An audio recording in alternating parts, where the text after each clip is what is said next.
Hello, আসসালামু আলাইকুম। আমি নুসরাত জাহান লিয়া। কেমন আছেন আপনারা?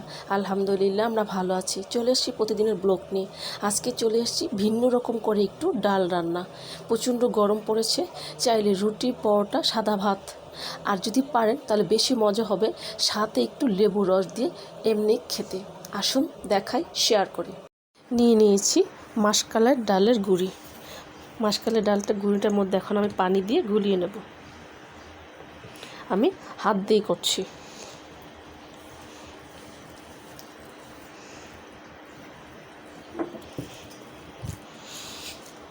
আপনারা চাইলে চামিচ কিংবা প্যাচেলার দিয়েও করতে পারেন।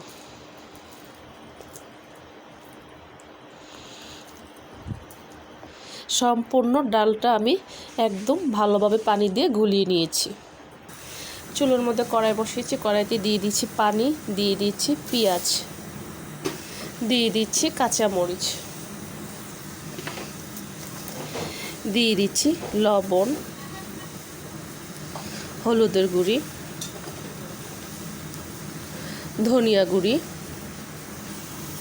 জিরে বাটা, রসুন বাটা। জিরে বাটা, রসুন বাটা দেওয়া হয়ে গেছে, দিয়ে দিচ্ছি আদা বাটা।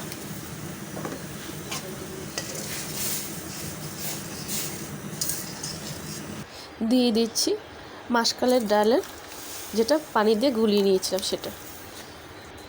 মাসকলাইয়ের ডাল যখনই রান্না করবেন আগে থেকে পানি দিয়ে গুলিয়ে নেবেন, তাহলে সুবিধা হবে, না হলে ভিতর থেকে দানাদার শক্ত হয়ে যাবে।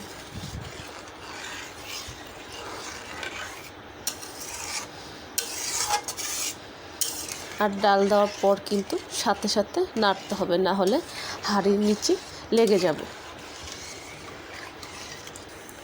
দিয়ে দিচ্ছি কাঁচা আম।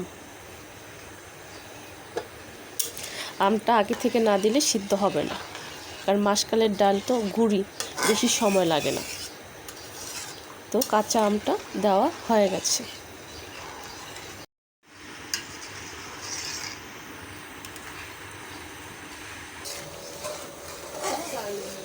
ডালটা এক ধাপের হয়ে গেছে, এখন আমি এটা নামিয়ে ফেলব।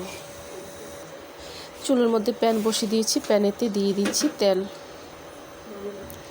তেলটা গরম হয়ে গেছে, দিয়ে দিচ্ছি গুঁড়োমুড়ি বা মিঠে জিরে, দিয়ে দিচ্ছি পেঁয়াজ,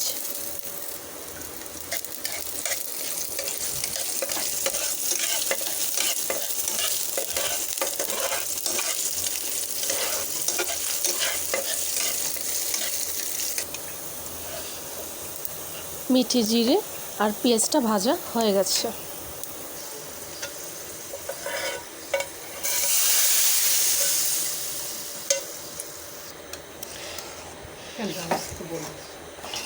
ডালটা একেবারেই রেডি, এখন আমি এটাকে নামিয়ে ফেলব। তৈরি হয়ে গেছে একটু ভিন্ন রকম করে মাসকলাইয়ের ডাল রান্নাটা। আর এই ডালটা মূলত আমি রান্না করছি রুটি, পরোটা কিংবা চাইলে সাদা ভাতের সাথেও খেতে পারেন, কিন্তু রুটি পরোটার সাথে খেতে কিন্তু খুবই মজা। আর যদি পারেন তাহলে এটার সাথে একটু লেবুর রস চিপে নিলে আরও বেশি মজা। ভালো লাগলে কমেন্টস করে জানাবেন, সাবস্ক্রাইব করে দেবেন, আমার পাশে থাকবেন আর আমাকে অনেক অনেক সাপোর্ট করবেন। আজ এই পর্যন্তই। সবাই ভালো থাকেন, সুস্থ থাকেন, আবার আসবো। আল্লাহ হাফেজ।